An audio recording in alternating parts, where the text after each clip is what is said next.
ஆச்சி கொழுக்கட்டை மாவு வந்தாச்சு. ஆச்சி கொழுக்கட்டை மாவிற்கு கொழுக்கட்டை அச்சை கேட்டு வாங்குங்கள். சென்னையை அடுத்த குரோம்பேட்டை MIT கல்லூரி பேராசிரியர்களும் மாணவர்களும் உருவாக்கிய ட்ரோன் தொழில்நுட்பத்திற்கு மத்திய அரசு காப்புரிமை வழங்கியுள்ளது. இதுவரை தயாரிக்கப்பட்ட ட்ரோன்கள் புறப்பட்ட இடத்திலிருந்து சென்று திரும்பும் வகையில் தொழில்நுட்பம் வடிவமைக்கப்பட்டிருந்தது. ஆனால் சம்பந்தப்பட்ட இடத்தில் அந்த ட்ரோன் தரையிறங்கும் வகையிலான தொழில்நுட்பத்தை அண்ணா பல்கலைக்கழகம் MIT பேராசிரியர்கள் மற்றும் மாணவர்கள் கண்டுபிடித்துள்ளனர். அதாவது தரையிறங்கும் இடத்தில் பவர் மார்க் அல்லது QR கோட் இருக்கும் பட்சத்தில் ஆட்டோமேட்டிக்காக இந்த ட்ரோன்கள் தரையிறங்கும். இதனை புத்திசாலித்தனமான தரையிறக்கம் என்று தெரிவிக்கின்றனர்.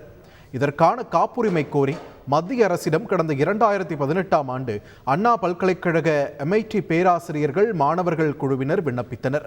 ஆய்வுகள் மற்றும் விசாரணைகள் நிறைவடைந்து தற்போது மத்திய அரசு காப்புரிமை வழங்கியுள்ளது. குரோம்பேட்டை MIT விண்வெளி ஆராய்ச்சி மைய இயக்குனர் செந்தில்குமார், தாமரை செல்வி, முகமது ரஷீத், முத்துச்செல்வம் ஆகிய 4 பேரின் பெயரில் காப்புரிமை வழங்கப்பட்டுள்ளது. ஆச்சி கொழுக்கட்டை மாவு வந்தாச்சு. ஆச்சி கொழுக்கட்டை மாவிற்கு கொழுக்கட்டை அச்சை கேட்டு வாங்குங்கள்.